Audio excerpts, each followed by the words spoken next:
Hello guys, it's week 6. Jadi week 6 ini memang udah permulaan dari fase hills ya. Kita udah selesain fase base-nya dan overall feeling quite strong, quite confident, thankfully gitu ya.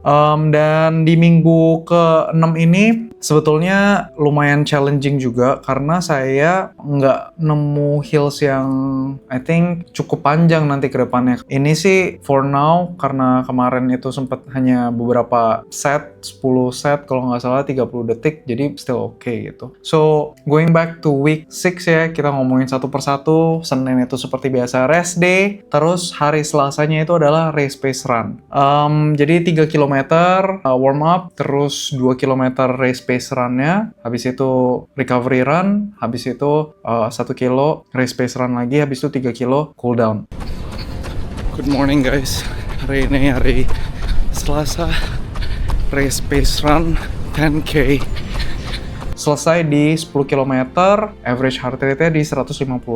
Untuk race pace run-nya sendiri, heart rate saya menurut saya lumayan oke, nggak nyentuh threshold sih ya, hampir gitu, tapi antara average-nya di 167 BPM sampai 168 BPM lah, which masih di bawah threshold. Which is a good sign, artinya badan saya mulai terbiasa sama training yang lebih intens begitu. Hari ini kita ada strength training, leg day, dan besok recovery run.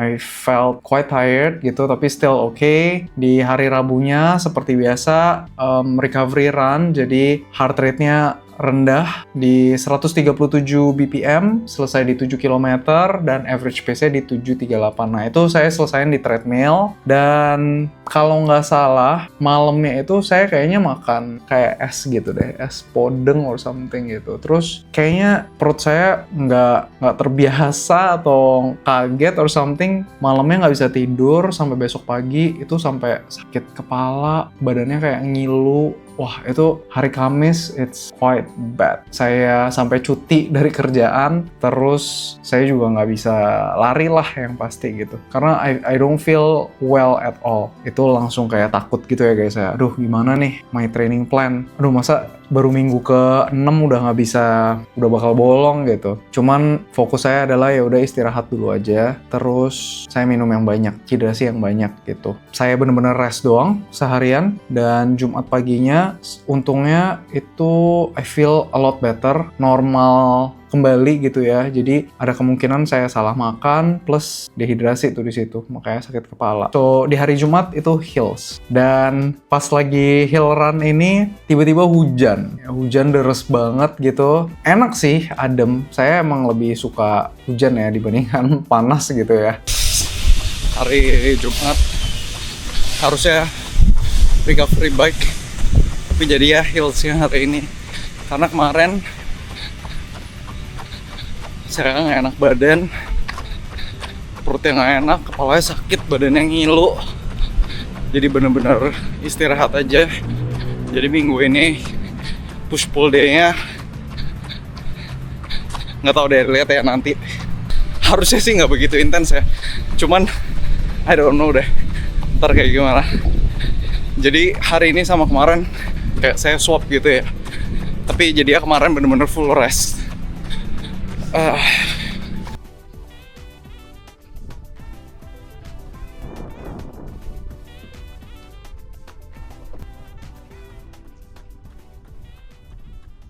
Ini tanjakannya ternyata jarak hillsnya lebih jauh dari yang saya perkirakan. Ini udah mau 6 kilo, jadi karena hari ini 7 kilo, jadi kita cool down-nya sekilo aja. Hills dan guys, 10 reps. Hujan deras banget. Overall feeling not bad actually. Padahal kemarin kayak agak gak enak badan.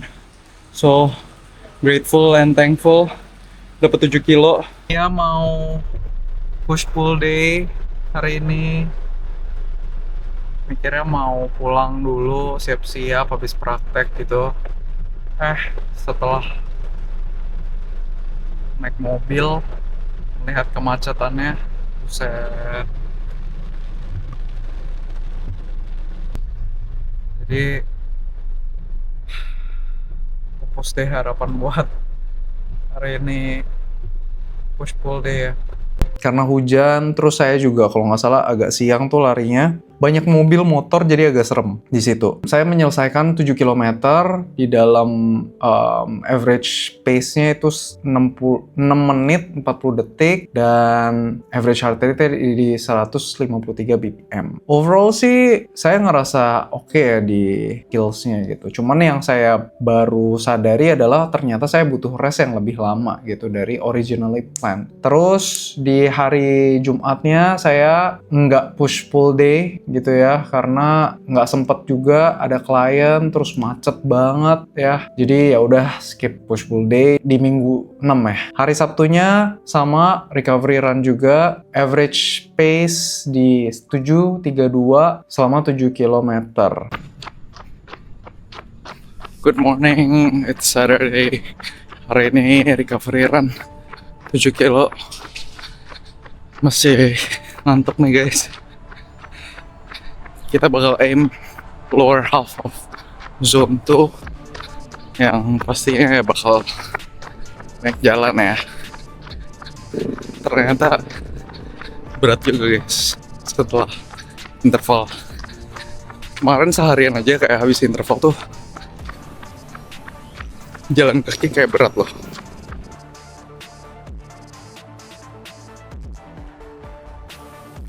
Tujuh kilo recovery run ya, kayak out of breath padahal dari tadi banyakan jalan gitu, aneh ya.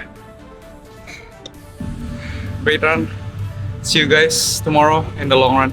Jadi setiap hari Rabu dan Sabtu itu selalu recovery run ya. Saya coba untuk turunin pace dan heart rate-nya, tetapi buat increase mileage-nya juga gitu. Di hari Minggu itu seingat saya nggak panas, kalau nggak salah gerimis, berhenti, terus hujan gitu ya. Saya datangnya emang siang ya, sama kayak minggu yang sebelumnya gitu. Cuman kali ini hujan gitu, which better lah hujan dibandingkan kepanasan gitu ya. Good morning, hari Minggu, long run 20 kilo hari ini. Mulainya jam 7.26, kayak minggu lalu juga. Ketiduran lagi, dan dari pagi hujan deras banget. Untungnya nyampe di Plaza Senayan udah reda hujannya. Sisa dapat ademnya aja, thankfully. Alright guys, let's run 20k today.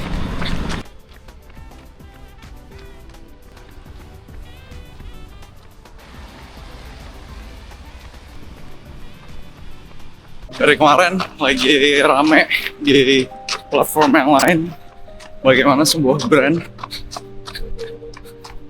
memilih influencer tertentu yang selesai Tokyo Marathon ya, tapi finishnya nggak strong gitu. Terus pas diulik-ulik sama netizen, ternyata mileage-nya acak-acakan. Terus longest run-nya kayak kalau nggak salah half marathon atau bahkan nggak nyampe gitu. Ngeri sih netizen. Kalau menurut saya gimana? Kalau menurut saya ya boleh nggak orang maraton tapi latihannya nggak konsisten, mileage-nya nggak rapi gitu, nggak sesuai training plan. Ya boleh aja, terserah. Cuman sekarang yang dipermasalahkan adalah ini adalah seorang influencer. Concernnya para orang-orang ini adalah ketika influencer ini malah post gitu ya, dia di kursi roda, membuat kesan seakan-akan maraton tuh gampang gitu. Nah itu yang mungkin jadi concernnya netizen gitu ya. Jadi I think itu bisa diselesaikan jika si influencernya menulis gitu notes. Ya nggak semua orang bisa seperti ini. Terus ya ada resiko yang teman-teman harus tahu kalau latihannya nggak konsisten. Kalau misalnya kenapa saya bilang nggak apa-apa gitu ya, orang yang nggak konsisten lari boleh ikut maraton, ya karena nggak semua orang bisa konsisten, tapi banyak yang pengen. Jadi masa nggak boleh? Ya boleh, cuman tahu resikonya. Dan itu di notes juga, jangan ngomongnya seakan-akan maraton tuh segampang itu.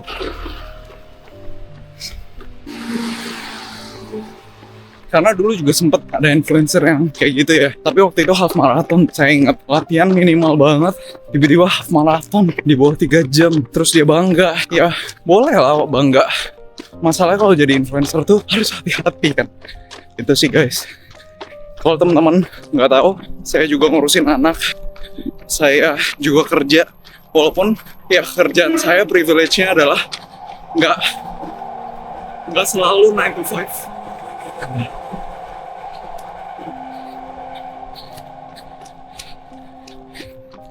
Itu membantu saya untuk memiliki waktu yang lebih banyak untuk latihan. Orang bisa lebih padat dari saya gitu jadwalnya. Dan kalau kayak gitu nggak sempet lari, gimana noh?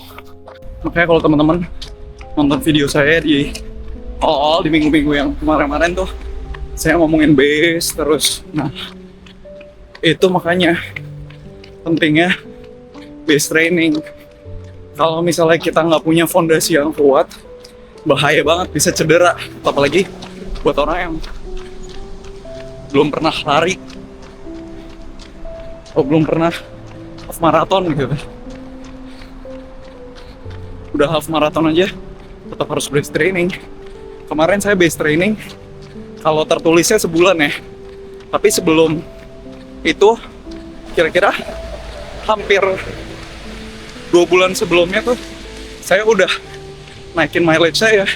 Jadi average-nya itu udah 40 kiloan selama 2 bulan sebelum saya mulai marathon training di base-nya aja gitu. Jadi longerannya aja kira-kira udah ya 12-13 kilo gitu, supaya nggak injured, supaya bisa finish strong. Dan kalau semuanya sesuai rencana, ya bisa sesuai target lah. Dan guys, 20 kilo 2 jam 23 menit, average pace-nya 7-10. Just oke lah. Enak hari ini, adem, sepi, nggak banyak orang. Dan kalau misalnya kondisi kaki saat ini, yang kiri agak nggak enak, jadi saya harus single leg press lagi. Terus hari ini nggak tahu kenapa kayak I feel bloated, kayak angin gitu. Nggak tahu karena saya minum isotoniknya kebanyakan. Tapi biasanya saya minum isotoniknya juga banyak karena emang kita harus nge-replace garam yang ada di tubuh kita ya, garam dan gula ditambah dengan gel. Cuman nggak tahu kenapa hari ini agak nggak enak, perutnya kayak kembung banget pas lagi lari. So overall week 6 ini lumayan enak. I'm proud of myself bisa selesain walaupun ada sedikit cup, nggak enak badan, sempet tuh. Cuman untungnya bisa recover quickly dan bisa menyelesaikan training plan-nya. Training maraton itu nggak selalu seru, pasti membosankan, dan nggak apa-apa. Itu adalah part of the journey gitu. Dan saya juga mau mencari enjoyment di dalam kebosanan ini, dalam rutinitas yang mengulang ulang-ulang terus lari gitu ya. And semoga teman-teman juga kalau misalnya latihan maraton, I hope bisa konsisten juga supaya mereduce resiko injury. Dan kalau teman-teman suka video ini, please leave a like, comment, and subscribe. Thank you so much teman-teman yang udah nonton. Follow for the next content next week, okay guys? Thank you, bye!